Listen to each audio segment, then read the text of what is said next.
Nike named itself after the Greek goddess of victory. That's a lot to live up to. And for a long time, it did. This is one of those iconic brands, right? That's all over the world. And we all remember, going back to Jordan in the 1980s, right? This whole larger than life persona and this brand that went so global. And it's just, you would think that it could just keep going, right? and just keep growing. But Nike isn't winning so much lately. So what happened?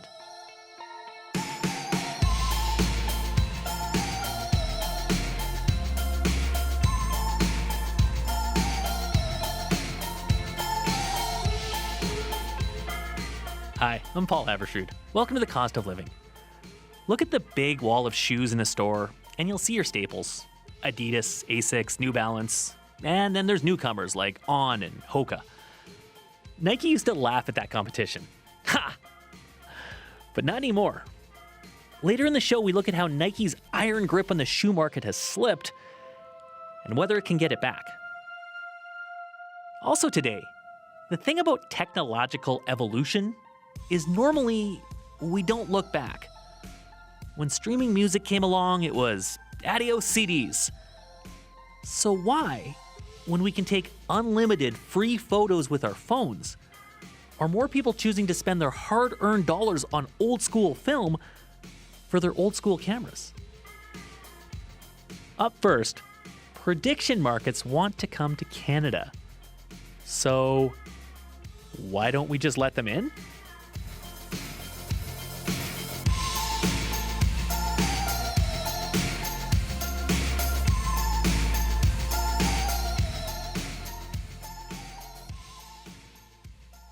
If you're a Swiftie, you can bet on whether Taylor and Travis get married before June 30th. Or, if you want, you can get down on whether Doug Ford will be the leader of the Ontario PCs at the end of the year. Pick something, and prediction markets will probably let you put money on it. More than $60 million has been traded on whether Jesus will return before 2027. When the two biggest prediction markets, Kalshi and Polymarket, started 5 years ago, their combined trading volume was about 10 million. This year, it's on pace to hit 240 billion. Prediction markets are knocking on our door. Will we let them in? Why wouldn't we? This country and our regulators are grappling with those questions right now and watching how things are going south of the border. We are definitely conducting an experiment right now in the US. So yeah, from Canada, you can watch and see how it goes and decide what you think about how it looks and the benefits and the harms and whether it's worth it. Carl Lockhart is a law professor at DePaul University in Chicago. He's tracked U.S. prediction markets since they came on the scene. Down there, for better or worse, the genie is out of the bottle. Carl says Canada has a chance to do something the U.S. did not. Make a conscious decision about prediction markets. Do we let them in unfettered, put restrictions on them, or keep them out? To answer that, he says the first thing we need to do is figure out what even are prediction markets. Some say they're gambling sites. Kalshi and Polymarket argue they're financial platforms. They let users trade contracts. They call it a contract, others call it a bet, and these bets are often just a simple yes or no on whether something will happen. These contracts are also made between users. And because it's peer-to-peer, the platforms say they're not the house. But even if there isn't technically a house, practically there is.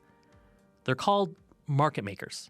There are large market makers, and these market makers are hedge funds or sophisticated financial institutions. So say you want to buy a contract that, yes, the Habs will win tonight. If no one wants no, this is where a market maker steps in. They take the other side, put up some money, and make the market. But they're not regular Joes. They have access to all sorts of data and computing power and algorithms to help them predict that users don't have. So in a sense, these market makers act very similar to sports books.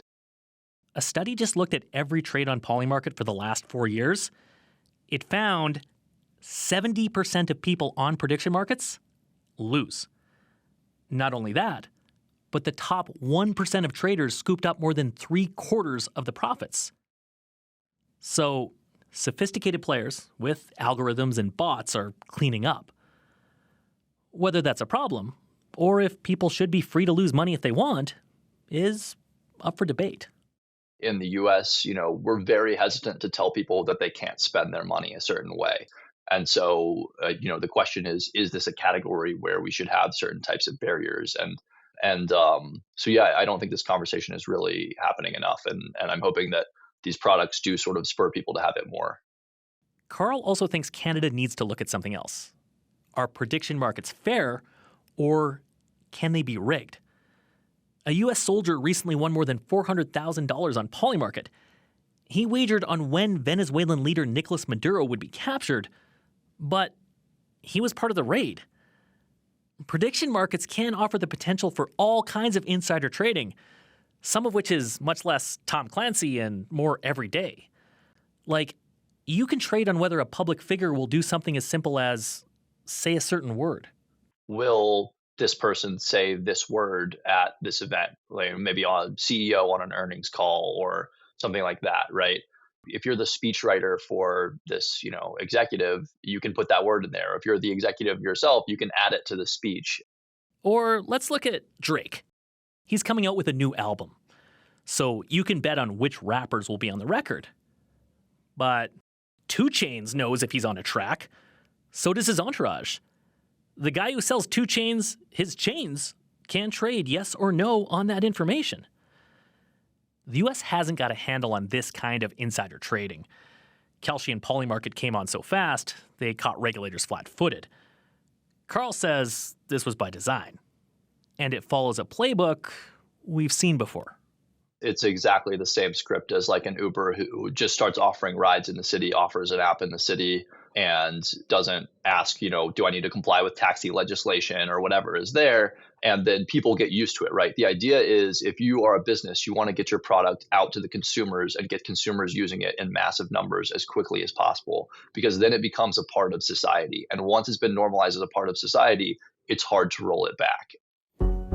The strategy that tech platforms have used to get around existing regulations has been called corporate nullification. Basically, we're going to do this, so who's going to stop us? We know Canada's financial regulators are paying attention to prediction markets. Years ago, they banned something called binary options. These are yes or no bets on the outcome of an event. That essentially means prediction markets aren't allowed here. So, what was Polymarket doing outside the Blue Jays home opener last month? There it was, handing out flyers with a QR code to download the app and a free $20 to place a trade on the game. Prediction markets want in, so pressure is building to figure things out. But how do we decide what to do? It's a hard question because, of course, you can't regulate everything and you probably don't want to regulate everything. So how do you decide that you want to regulate one thing and not the other? Christy Ford is a law professor at the University of British Columbia. She studies what gets regulated, what doesn't, and why. She says Canada, in principle, tries not to be a nanny state. As long as we have the information we need, it's transparent, then we can make our own choices. But how do we know if prediction markets are being transparent? That's where a regulator could come in. The question is, which regulator? So the first thing you have to do is just even figure out what it is. What is this thing that has come along and that we have to decide about regulating? So in those sort of border zones where you're trying to figure out what a new product is, it can be very difficult to sort of, with these products that are neither fish nor fowl, to even figure out who should be regulating them. Should the oversight of prediction markets fall to financial regulators? Are they gambling, so is it the provinces? The people behind prediction markets wouldn't mind if Canada didn't make any choice at all. They're happy to fall through the cracks. A lot of the time, private sector innovation in financial markets will really be looking to find the unregulated space and to occupy it because regulation is costly to comply with. And prediction markets aren't entirely complying. The ban on binary options isn't stopping Canadians from signing up, so they could flourish here in a gray market. There are going to be people who find it anyway, right? If it's happening anyway, it's maybe not useful to put a prohibition on something that people can just get around. When something new comes along, Christy says Canada tends to come from a place of yes. But a big consideration for regulators is the potential for harm. If the new thing can be harmful, is it bad enough to make it illegal? Or is there a way to allow the thing but limit the damage? Christy says for prediction markets, you could force them to verify people's age. You could force them to not gamify the platform to make sure that it isn't addictive, to not allow people to engage in leverage so that they lose massive amounts of money, to, I guess, verify that they're not themselves trading on inside information. Canada does seem to be trying to stay ahead of prediction markets. Regulators have given 2 companies the green light to offer some types of trading, but not on sports. So Canada may not get full-blown US-style prediction markets. But when the US allows something, look at sports gambling, this country does tend to follow. My hope would be that in fairly short order and before too many people are harmed too much, we come up with a series of guardrails to prevent the worst harms arising from these markets without prohibiting them altogether. For now, you can't legally put money on whether Selena Gomez will be in Taylor Swift's wedding party. But if you're curious, 73% of people predict yes.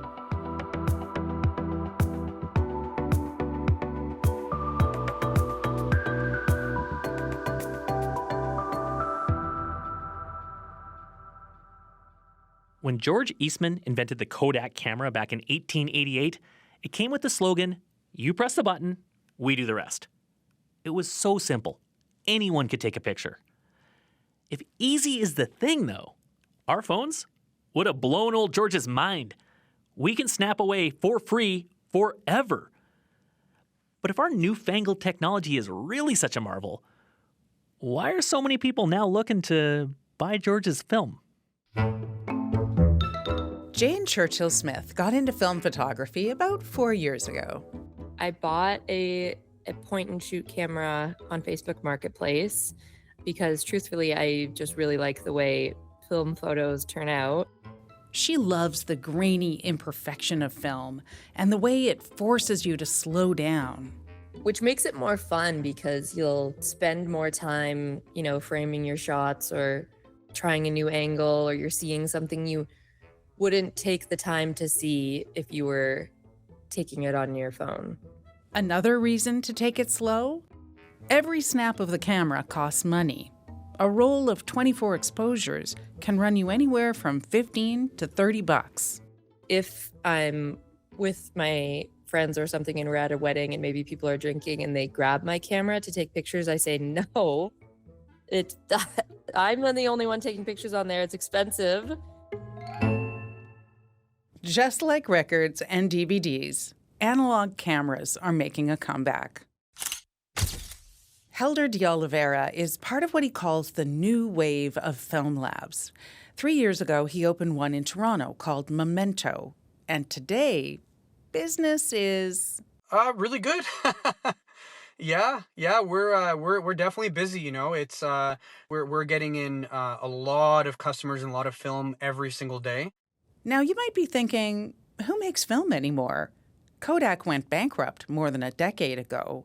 With the the resurgence of popularity of film, some of the existing filmmakers like your Kodaks and other brands have come back from the dead, essentially. Kodak has restructured. Sales of its film stock are growing, and the company's share price has more than doubled in the last year. A lot of this interest in film is coming from millennials and Gen Zs who've grown up with digital everything, music, movies, pictures. Now they're looking for something new. I mean, old.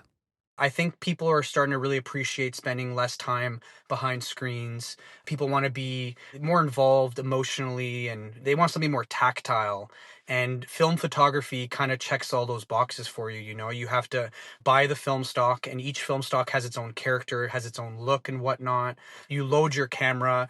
Old film cameras all have a bunch of different characteristics and lenses and bodies and all that. Michael Beverland has studied the reasons for the analog revival. He teaches in the business school at the University of Sussex. Michael says the thing about new technology is it's easy to use. Old tech is hard. And that's the point. I started to realize that the difficulty of using the object was the value. Anyone can point and shoot with their iPhone. Figuring out how to take a great photo with a film camera, that takes time and skill. And it's just cool. You know, I speculated in my research as to whether it's kind of a kind of new way of showing status by having like these older technologies that imply you've got the time to learn them, you've got the money to spend on their failures, and so on and so forth. And Jane Churchill-Smith can tell you, when you're using film, sometimes you fail. So she still uses her phone to capture the day-to-day stuff. Like taking pictures of like a rash or something, you know, it's like not for like memory keeping as much. For that, she pulls out the film camera. Like that time, she captured her favorite picture of her mom. It's a picture I took of her outside. She's smoking, and there's kind of a sunset behind her, and she's like squishing her face a little bit, and you know she's got the cigarette hanging out of her mouth. All credit to my little camera. It just takes such good pictures. But anyways, yeah, my mom smoking a cigarette outside is like my favorite picture I've taken so far.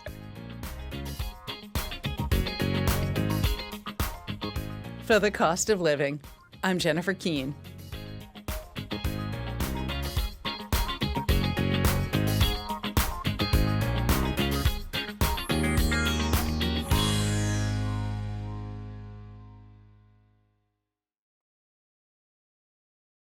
This is The Cost of Living. I'm Paul Havershood. Go back 5 years, and Nike was on top of the shoe world. Its share price chart looked like a swoosh. It soared up and up to an all-time high. Today, the stock has tumbled to a quarter of what it once was. And Nike is fighting to hold off competitors like Adidas and Hoka. It's not the first company to lose its grip on the market. But if a retailer has figured out how to just do it, why can't it just keep doing it? Kim Basine has followed retail's winners and losers for years. He's a reporter for the New York Times. Kim, hi. Hello, thanks for having me. So Kim, for someone who dreamed of wearing Jordans when I was a kid, the idea that we are about to talk about what is going wrong at Nike is kind of hard for me to believe. Like, is that just me? No, I mean, this is one of those like iconic brands, right? That's all over the world. And we all remember, going back to Jordan in the 1980s, right? Like this whole larger than life persona, and this brand that went so global, and it's just pervasive everywhere. You would think that it could just keep going. And yet, is it possible to pinpoint where Nike's problems started? Yeah, so if you go back to the late 2010s, Nike had a big push to sell more products directly to consumers through its own stores and website, rather than through the wholesale partners where you would normally go to the store and buy shoes from, say, Foot Locker or Dick's Sporting Goods or something, right? So in that process, it alienated a lot of its partners. And in the coming years, Nike kind of fell off a cliff in about 2023. Now, what was the relationship between kind of giving up its shelf space in some of these stores and going online and that kind of drop? Because we kind of thought, hey, it's online shopping. That's the world we live in. Bricks and mortar is dead. I mean, is maybe bricks and mortar not so dead? Shelf space is a really hot commodity in retail.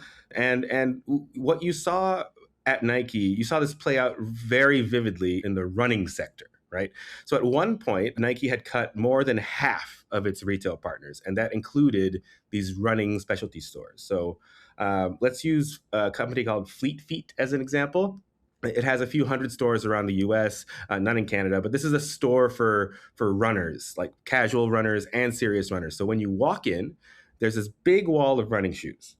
All the brands are presented up on this big wall. You see Asics, you see Mizuno, you see On, you see Hoka, whatever other brands they have in stock. And during that time when they had pulled back from stores, if you walked into this running specialty store, Fleet Feet, and you want to buy running shoes, there was no Nike to be found. So if you're a runner who wants to try out a new running shoe on that day, Nike's big flagship shoe is called the Pegasus. The Pegasus wasn't even an option to those shoppers. So why would you go out of your way to go find and try out Nike?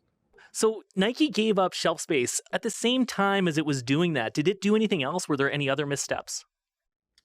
The other piece of this is that during that time, there was not a lot of product development or not enough product development coming out of Nike headquarters out in Beaverton, Oregon, because the focus was on lifestyle products. Now, lifestyle sneakers are the kinds that you collect, you resell, you wear on the street. They're everything that's not meant for the court, the field, or any playing surface, right? So during that time, performance shoes took a backseat.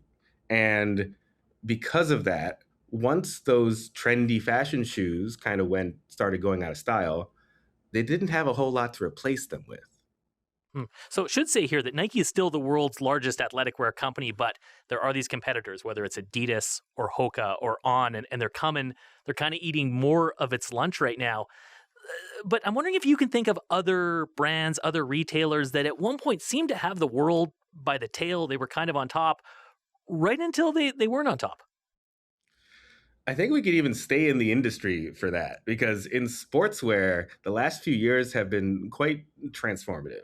Adidas. A few years ago, Adidas was on a high. It had a huge hit, one of the biggest sneaker hits of all time, in Yeezys. That's the brand it used to have with Ye, the artist formerly known as Kanye West. And that played a huge role, that brand, in the supercharging of the sneakerhead culture over the last decade. Then, as we know, there was a massive controversy around Ye, and Adidas abandoned that deal with him. Now, Yeezys were $1 billion shoe for Adidas, and it made up like an outsized amount of the company's profit. These were expensive, high margin shoes, and suddenly, just overnight, all of that was gone. And it took Adidas a couple years to kind of find its stride again and replace that giant hole in its product offering. And then if you go to Canada, Lululemon had been 10 years ago. It really created the market that it plays in. The women's activewear, women's bottoms, yoga pants. That's what they essentially created and perfected. Now, on top of the world, absolutely for years and years, still growing now, but growing a lot slower. Lately, the founder, Chip Wilson, has been criticizing the company and trying to get these board members replaced. The CEO left under that pressure a few months ago, and they just announced a new one, which is full circle here, a former Nike executive. But really, there's a bigger problem at Lululemon. And you remember a decade ago when people switched their jeans for leggings. Now it's happening in the other direction. And after we got all amped up about athleisure during the pandemic, we were sitting at home, working from home all day. Lululemon took advantage of that. But it seems like we're getting a little sick of that now. People aren't wearing those tight-fitting pants casually to work or on errands. Pant legs are also getting wider, and people want to buy looser fitting styles instead. So now that new CEO is coming in with a problem to fix and will work on reigniting growth at Lululemon. How hard is it to keep your edge if you're a company like a Lululemon or a Nike in the world of fashion, which you're saying, I mean, you can get hit by style trends changing, so fashion's a bit capricious. I mean, compared to even some other industries, it feels like maybe the challenge is harder in that industry. You always have to give shoppers a reason to show up again at your store, in your brand. Like they need to be excited about something. And that's what, if you go back the last 20 years at Nike, every once in a while, some giant breakthrough shoe would show up, right? Uh, Nike invented one of the old Vaporflies was like the first super shoe for marathoners. And it became this huge thing. Everyone else had to catch up. They're like, oh no, we need our own super shoe so that the serious runners will take us seriously. Now, the shoe that just broke the 2-hour mark at the marathon twice in the same marathon is an Adidas shoe. They did not invent the marathon super shoe. This is a Nike thing. Everyone else is caught up. And if you're not giving, especially in something like sports, it's so competitive. And when you talk to these executives, they say, I keep score, right? They say we are going directly back and forth with our competitors. When you're losing like that, people aren't excited. So if a brand loses its excitement, if it loses kind of being cool, like, at one point you're cool and then you're not cool, how hard is it to become cool again if you kind of lost that little magic? Yeah, it's not like you can just throw in a couple billion in marketing dollars and it's just voila gonna happen, right? It really needs to be built from the ground up. And with brands like Adidas, Lululemon, Nike, because it's all through sport, it starts at the lowest levels of sport, right? With kids and with adults and with anyone in the industry, you want to get them involved. You want to get them touching the trying out the products and presenting them with a message that they can identify with. And Nike's has always been very competitive, right? It's winning isn't for everyone, I believe, was one of their ad campaigns from the last year or so. But it's that level of connection that you're trying to build with your shoppers that will keep them coming back. And if you're not finding the right mix and the right way to approach those customers, then it's really difficult to keep them coming back. Kim, finally, can I ask, we're talking about what people are wearing. What kind of shoes are you wearing right now? I am wearing Nikes right now, actually. They're Field Generals. Got a nice blue swoosh on it, wearing blue jeans. I'm liking it. All right, Kim, thanks so much. Thank you so much. Kim Bassine is a retail reporter with the New York Times.